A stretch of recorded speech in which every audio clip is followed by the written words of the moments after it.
Okay, it's Wednesday again, and it just struck me that our walkie-talkie Wednesday mug has got a picture of an EU40, a Eurosonic EU40, like we did that rather tatty one for the customer. Ended up working all right. Um, and I don't know if I can't remember if we've done the grandstand P006, and we did the Sertel GT 417 last week, which is one of the other pictures on there. And these pictures are all of different models which are in store somewhere. As I keep saying, there's building work supposed to be happening here. Lockdowns caused building work to stop. There's just loads and loads of stuff in store, and it means that we can't get to quite a lot of the things that we would like to do. Anyway, walkie-talkie Wednesday. Well, we've had some Sierra Hotel 1 Tango walkie-talkies, and we've done those on a Sunday. We did a relatively poor one last week as well. And so today we're going to do what was the flagship model in 1981, which was the Realistic TRC1001. And people out of the UK, don't say you had a Realistic 216 from America. Same case, totally different in, it's totally different performance. So this is an FM only radio. It's nothing to do with the American market. It's not converted out of anything. This is the real deal. And one of the things about this, it's one of the few sets that was crystal filtered as factory standard. So it actually had half decent receive. This one, I don't know, I can't remember its origin. It will have been bought in the last 5 years with these videos in mind. I had about 6 of these, which we do have kicking around, and we were using them, ourselves at the time and beyond. And there's still something I can suddenly pull off the shelf, put an extension mic in because they take a proper microphone, and you think, oh, I just need to use a car that doesn't have a CB. You can plonk one of these in, and you're totally legal because you can shove a mag mount on the roof. You can talk with a PTT mic, and so you're not falling foul of the grey area of the law, where you could be confused as using a mobile phone illegally at the wheel. So these do have one or two foibles, and that is the printed circuit board is not plated through. It's double-sided and can have link problems from one side to the other. The Realistic 1005, which is the liquid crystal display, which came in '83, is basically the same chassis, but is less reliable. The display can play up for exactly the same reasons with dry joints. It really doesn't matter, but it can be. You can pull one of those on it and it'll say on the display TX, RX, BAT, signal, and be totally haywire, but the radio will in fact be okay. So this has been obviously been used. The battery contacts are dirty, and we may as well just do that now. Just go over with a fiberglass brush, because I'm going to have Mr. Chippy go to scratchy corner and beyond on our difficult terrain test. When we do these tests, just remember these are difficult range tests. They're not an easy test. When we have done the easy route range tests, I think these have done far greater than 6 miles. It may even be 14 without looking at the details. I didn't find the Realistic 1001 to be the greatest range set there was, but it's other facilities, extension mic and a plethora of sockets like the external socket, power, high-low power, all this kind of thing, made it a useful set. There were more range. You could get more range out of a Binatone long range of 40. That was a fact. But we haven't done a range thing on difficult terrain, and so it's something we'll do with this later on with Mr. Chippy, etc. So because I don't know the origin of this, it could be in any condition. I'm hoping it's got an intact telescopic aerial, or we're totally wasting our time and it will be on the scrap pile. No, the telescopic aerial is intact. The American TRC1016, which is in the same case as I mentioned earlier, had a fantastic centre-loaded telescopic aerial. Centre-loaded aerials were not allowed under the rules of MPT 1320, which is the 2781 type approval at the time. They were allowed later on in, but you can't retrofit and things like that. So it does have a loading coil, and we'll make sure that that's set sensibly. Now, I've misplaced the service manual for this. So what we're going to do is we'll do this with the Realistic 1005 service manual, which is basically the same beast but updated. And I say it has the liquid crystal display, but the actual radio is the same chassis, and as ever the service manual is absolutely superb. And of course there's no hidden menus. So I'll just there's an interesting range boost side panels. It isn't any. It's no rubbish. It's no marketing bull. These when you grip these, and the same applies with the 1005. The same applies with that 1002 2-channel one, which we did the other week. Your body becomes part of the ground plane, and so unlike other sets, they really do make a huge difference. They honestly do. If you could do a range test and not hold them, and then do a range test and hold them, so it isn't any bull. So the screws in this, you know, you'd end up thinking, oh, you take those side panels off. You don't. It's that screw there, and it's the two, which in this case are wrong ones. These are kind of domed, but they should be countersunk. So that's been got at.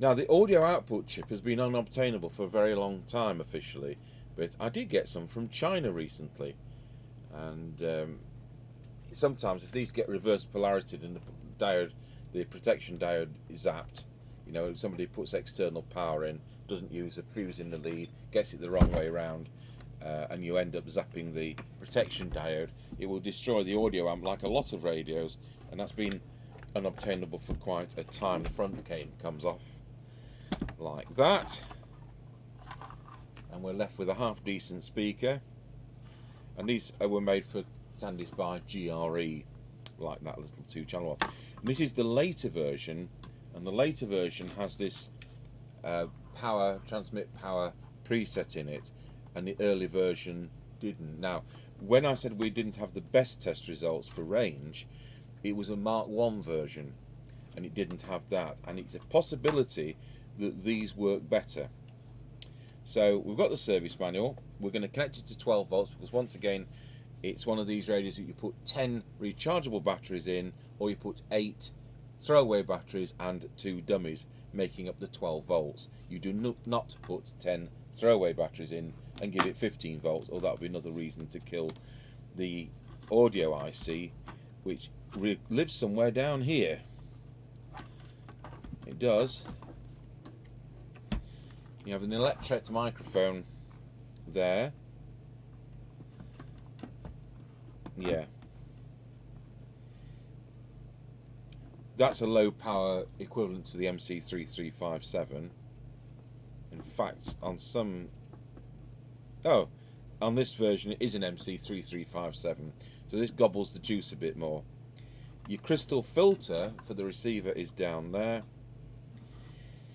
and I'm still looking for the audio IC to point it out to you, but oh, it's there. It's a single inline device just there.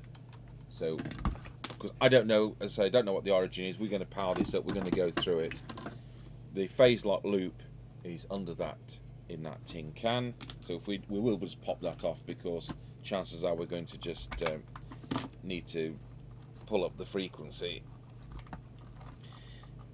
I didn't say I could get it off, did I?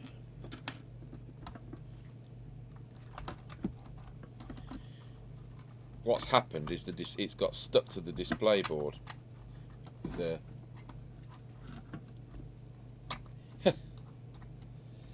There is a sticky pad on there, and it's stuck to somewhere good and proper, as they would say. There we go, finally got it off.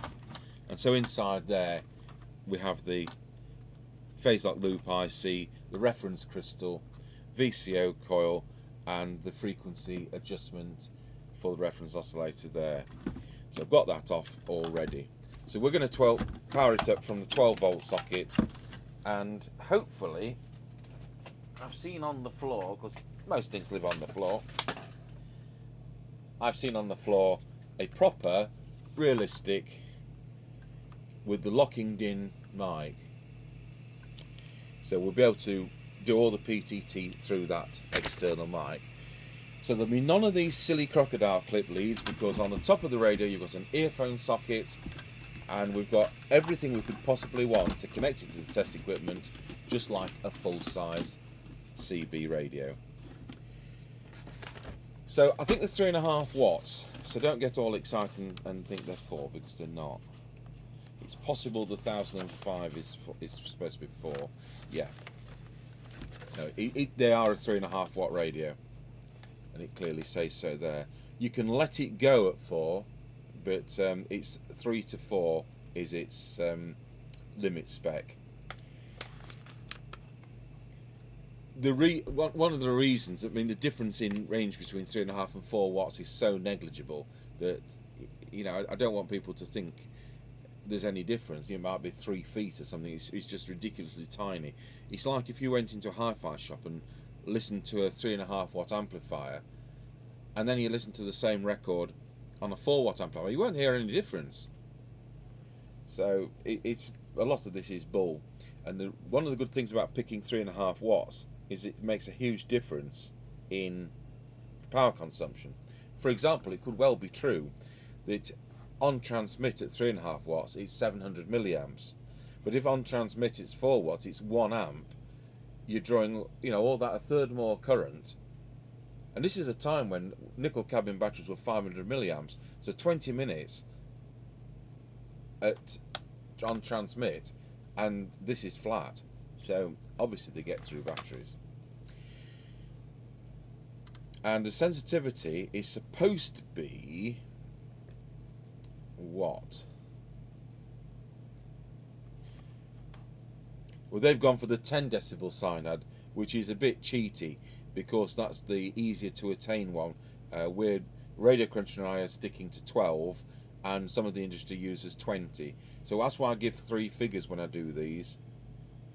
And so they say 10 decibel cyanide, it's got to do at least 1 microvolts, otherwise there's something wrong. So there you go. I'm going to pause the video and we'll get it hooked up to the test equipment.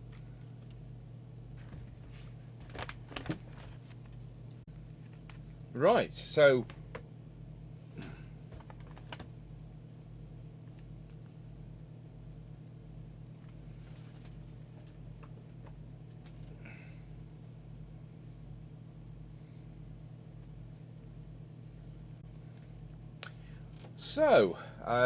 we've got power onto the radio and it's dead. Oh, it's not now. Must have been dirt on the volume control, on that volume. Okay, we don't have to go through that with it. So when you switch these on,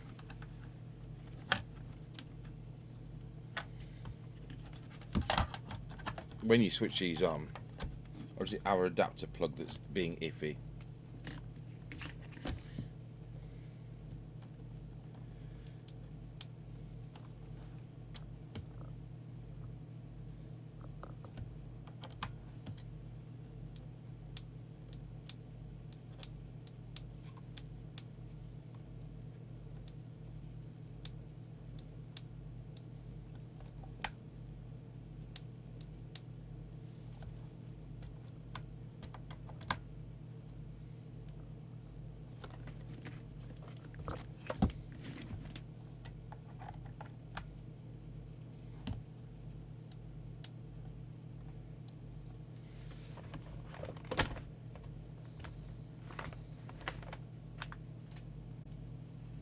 Okay, so the first thing you're greeted with when you switch one of these on is it will come on and display for 3 seconds the channel you're on. And sometimes people think, oh, there's something wrong with the display. No, there's a black button within the PTT bar, and you press that, and whilst if you press that, the channel illuminates, and you let go of that, and it goes out after 20 seconds. And if I tell you right now that it's drawing 50 milliamps, and then I press the channel illuminate button, it goes up to 120 milliamps. So there's quite a battery saving there. So it's not part of being faulty, it's all part of the design. And this one, I remember this set. It's it had some water damage when we bought it off eBay, and I hopefully sorted it. But whether or not I went through it and aligned it's another kettle of fish. So quite a complex circuit diagram. So certainly much more than the budget radios. So you've got a 2SC2075 output transistor and a 2SC2314 driver transistor. So you know it is capable of 4 watts, and it's not like that Kaiser, which was 1.8 output transistor. So plenty of test points shown, and we'll start at the beginning because I just don't know where we are with it. We've got the alignment points here,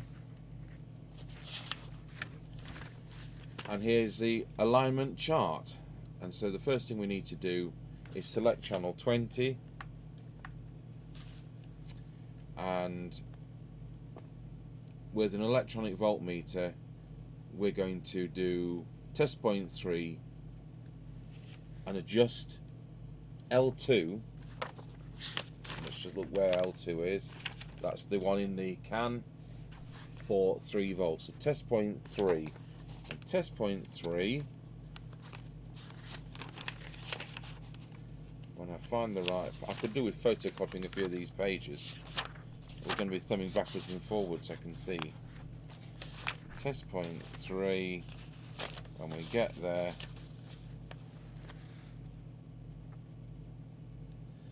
is in the can. And that should actually be a pin in the can.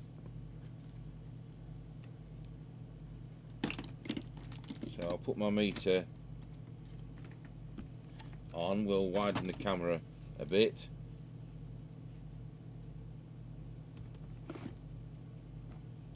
In fact, we'll move the camera a bit.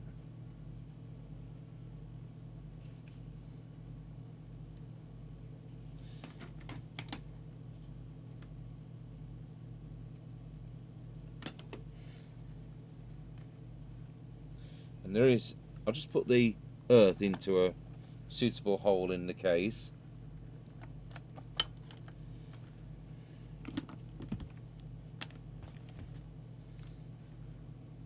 And the test point properly installed there. It's 2.97. So we would adjust the can for 3.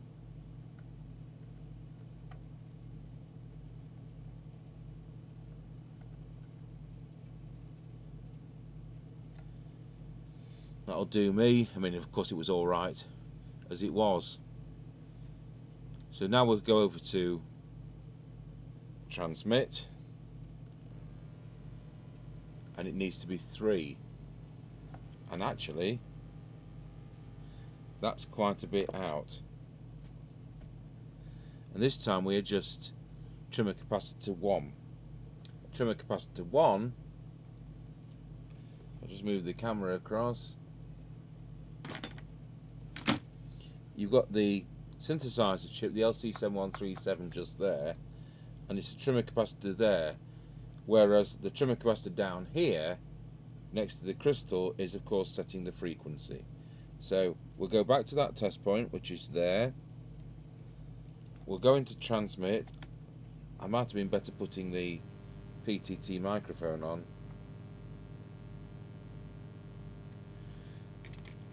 We won't use the ceramic tool, we'll use the metal tool.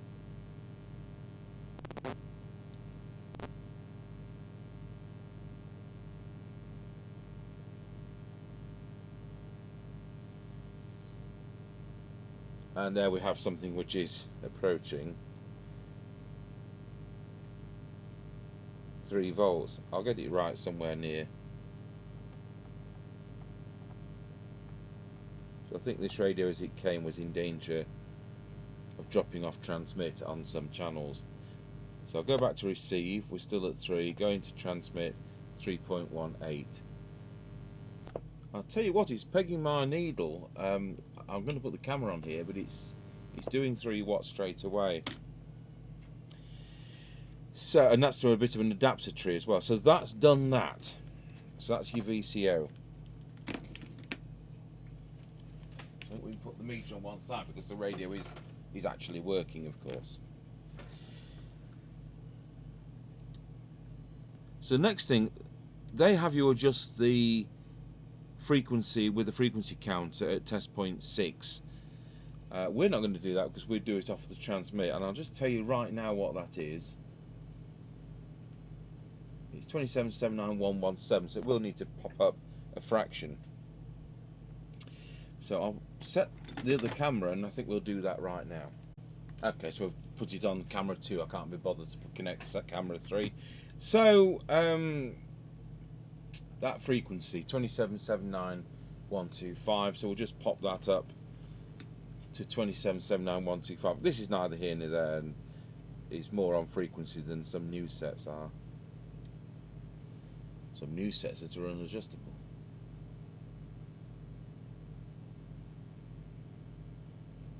Yeah, these are 38 years old now.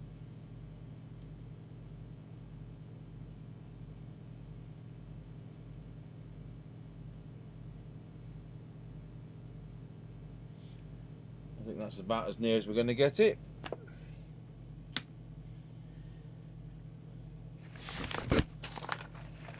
So now we'll move on to setting the transmitter, and what we're doing is T5, 6, 7, 8 and L9. So let's look at where they are. So it's 5, 6, 7, 8, 8 and 9. So 5, 6, 7, 8, and then L8 and L9 in the can there. And we're going to set this for 3.5 if it will do it. And I've got a bit of an adapter tree because I hadn't got SO239 to phono. I'd only got BNC to phono, so it's had to go through an extra adapter, and that doesn't help with any of this. And I only had it the other week, but you know what happens. You can find the 2.5, the 3.5mm one for the Harvard type handhelds, but not the other way around. So we'll put this camera onto the Marconi power meter. So as you can see, we've got more. If we put it on the 3 watt scale, we've got full scale deflation. So it's doing 3 watts. In fact, I'll tell you what, I'll keep it on the 3 watt scale because it's easier to see the needle there than it is as it gets towards the top. Our voltage has dropped.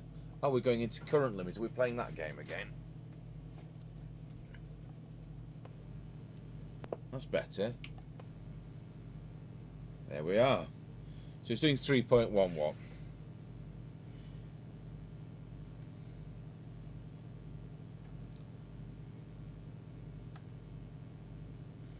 The first one.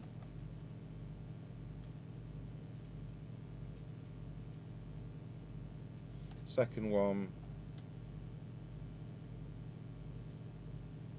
Third one.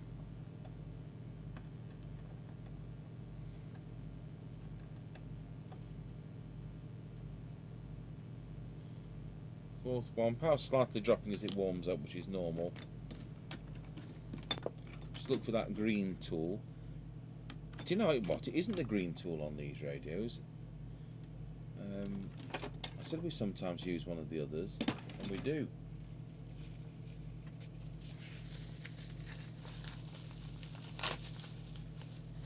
Oops, that's not the right thing.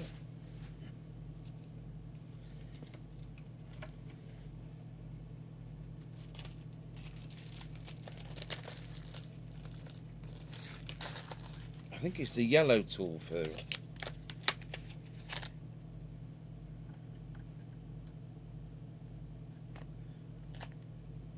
No, it's not that end.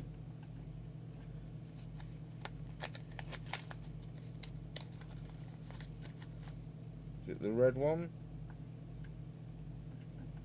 No, it's not the red one. Shows often I do these, doesn't it? Let's try the white one. It's... Is it the white one? Does any of them fit?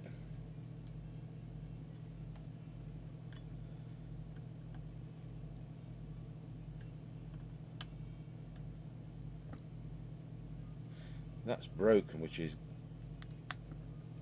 We can do that with the red one, with it being broken.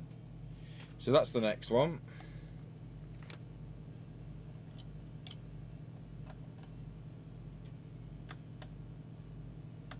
Now it doesn't fit properly, so we'll forget that.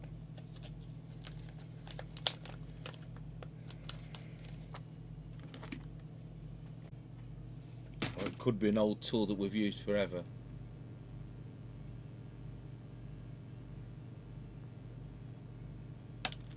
Oh great, that's broken more.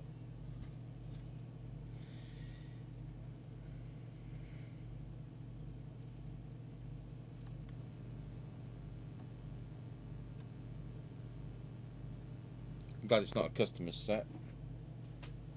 I would have been fishing one off a scrap chassis from somewhere.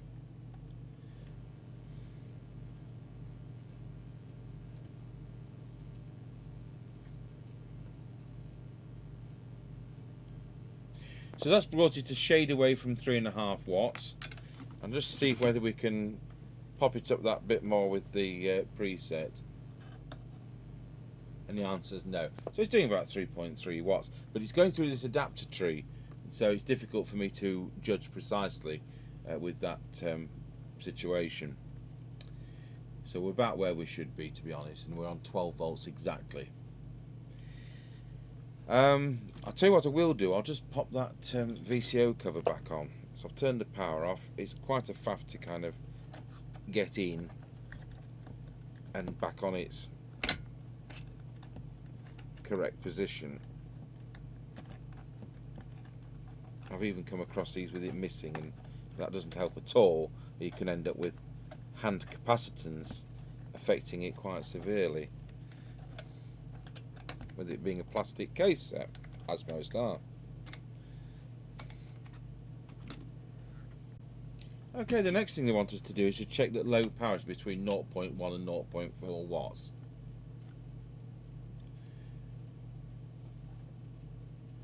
And we've got 150 milliwatts, so that's within those constraints. And the next thing is deviation, and it's VR1, which is just there. I'm just going to do a whistle test towards this microphone. Make sure we're actually... There we are, we're actually tuned. Wallow. It's about 2.5 on that. So now we'll connect an external mic.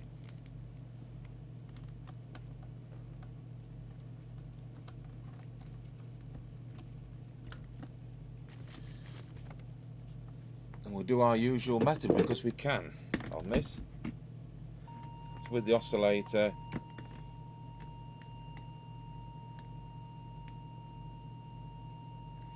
While, of course, there's always the time when the external mic isn't doing anything. Wallow.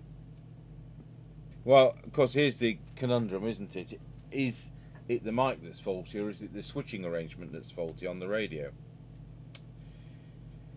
I'm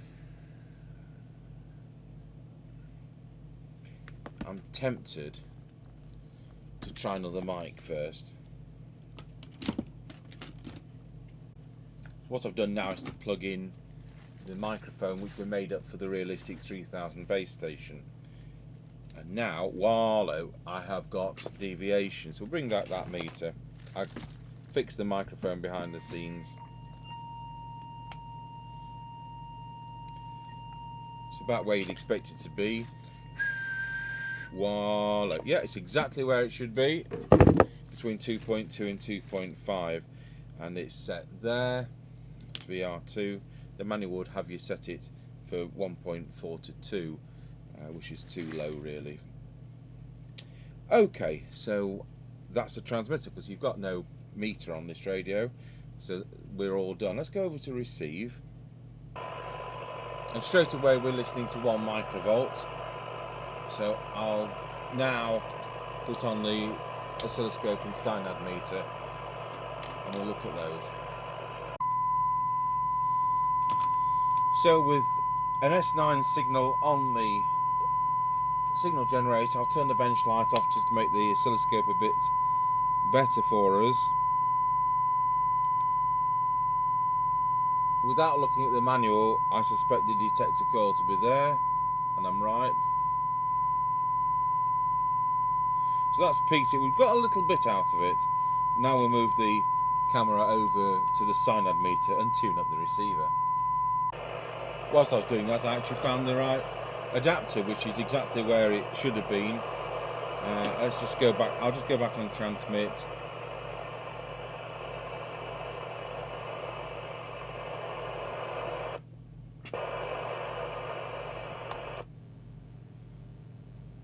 It's now doing 3.6 watts. So I'm actually going to just turn it down.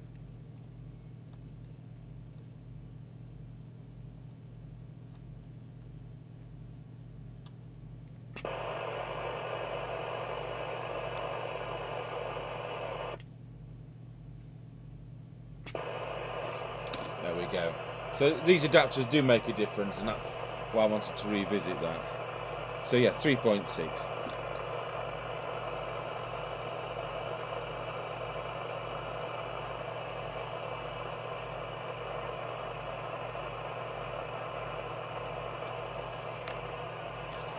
So that was what we did.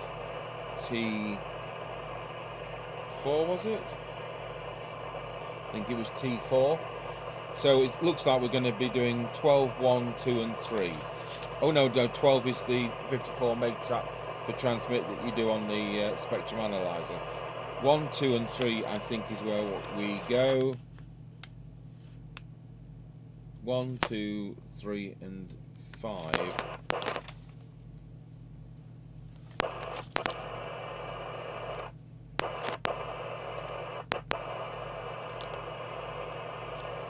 Oh right, I thought that was part of transmit. It's not, it's part of receive. So it's 1, 2, 3 and 5. So let's get a signal which we can see.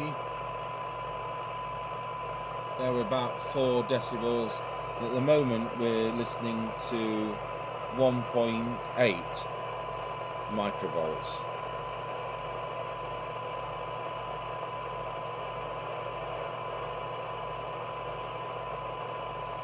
So no improvement there.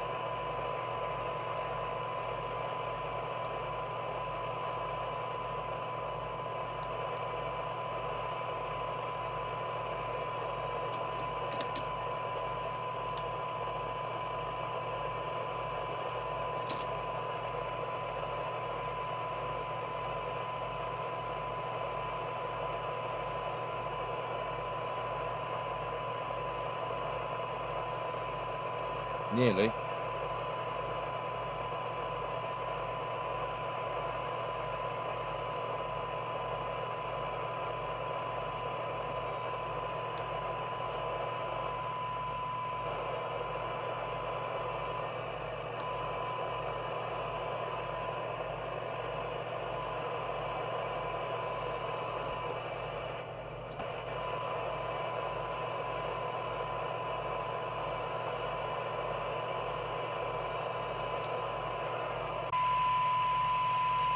Okay, well it's not brilliant at all, and I don't think it's helped by the fact we have to have an adapter, and I don't think it's helped by the fact the ferrite rod antenna stays within the radio. The loading coil is not adjustable, it's there, so it's nothing we can do with the field strength meter. So I'll tell you what figures we've got, which is pretty atrocious to be honest. So we've got 10 we're looking at 3 microvolts for the 10 decibel cyanide, and we're looking at 10 microvolts for 20 decibel cyanide, and we're looking at 1.7 microvolts for 12 decibel cyanide. So let's go back to the 10, which is what they were spouting on about. Yeah, it's 3, and the limit spec was what, 1.5.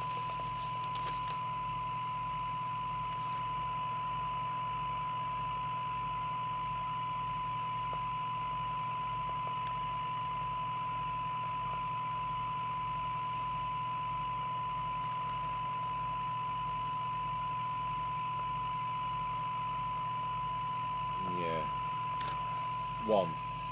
I don't think the radio's out of spec. I just think it's us getting the signal generator into a reliable way in. You know, after 38 years, these sockets can be dirty. I could solder that direct, but you'd have to dismantle the radio just to get a reading.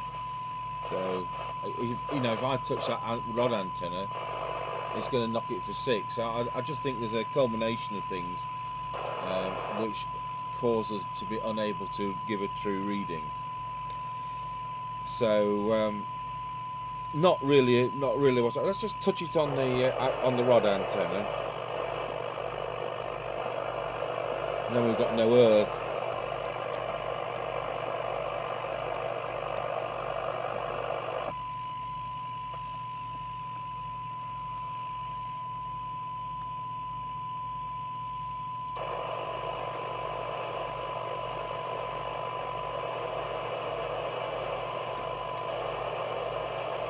See, I can hear it down to 0.3 of a microvolt, but with noise. I don't think the squelch is adjustable on these, so we'll just check how that's performing. So I'll set the threshold, forget the right knob, and put the signal generator on. It's coming in at 2 microvolts, leaving at 1.4 microvolts.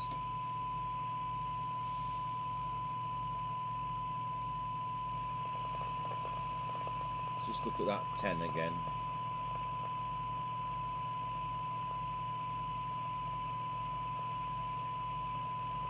So it's now 2.2 microvolts for just over 2 microvolts for 10 decibel cyanide. So it depends how we plug the aerial in and twist it round. It's clearly slightly dirty just there. But I'm sure on its own aerial as a handheld it's going to be working as it should do, and we certainly know it's doing the power. In fact, it's probably over the top, which is why I've turned it down to 3.5 if it's capable of 4. I don't want to thrash to batteries or make it better than it's supposed to be. So, that squelch, we'll put it on to full next.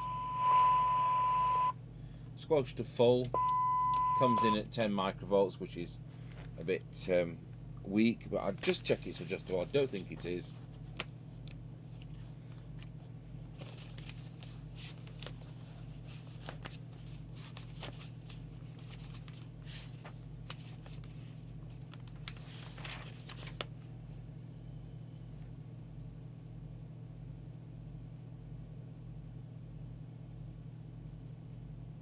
Yeah, there's no.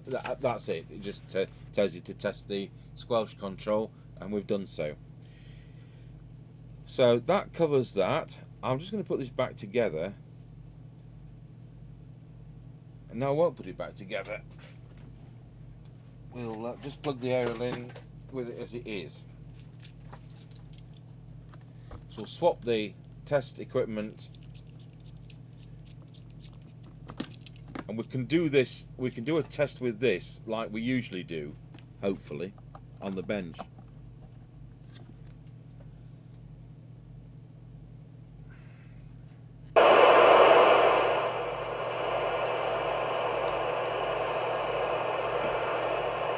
Well, 919, Roger.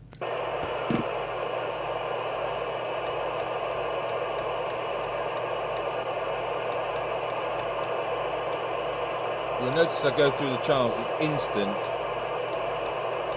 There's no muting.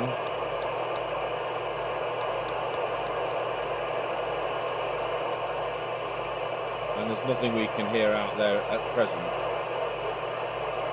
Oh, there's a bit of something at the back of the box. Alright, so I'll put this back together and we'll do some tests later on in the day. So flagship radio at the time. This is a very tired example which has been water damaged, but it still seems to be working okay. And I just say I can't really get... When you look at how dirty that socket is, perhaps we can clean it up a fraction with the fiberglass brush. Certainly on the outer, which is the earth. But it's all part of a control panel, so we can't really, you know, I can't order a replacement part. And I think this corner of the set has at some time been underwater. You know, dropped it in the sea type of thing. No, it's fresh water, otherwise it'd be corroded differently. So we'll just try that again. On the aerial.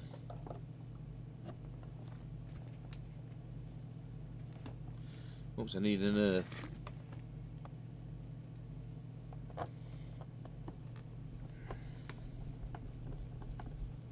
I had to take the bottom case off this because of that water damage. That's interesting. Oh no, I've taken the power out.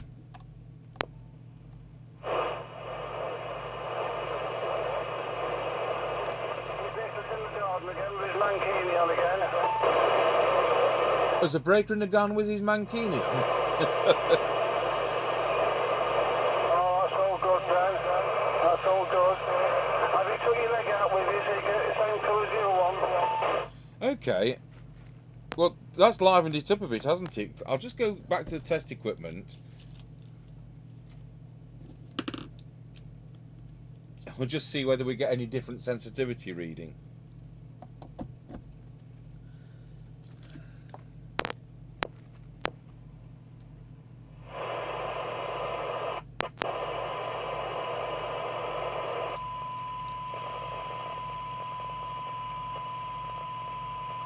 Oh, yes.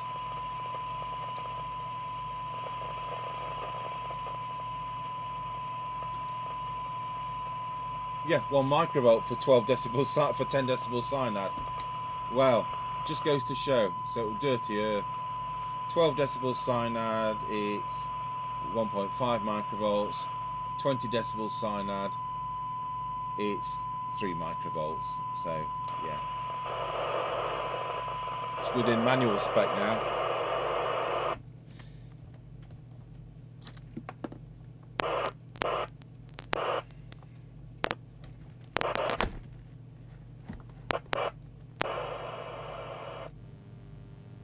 And it's doing 3.5 watts still. Yeah, so there we are. So that's one to watch. I just went round that phono socket with a fiberglass brush and it's made all the difference. So there we are. The Realistic TRC1001 from 1981, a radio that cost £119.99 at the time. Thanks for watching.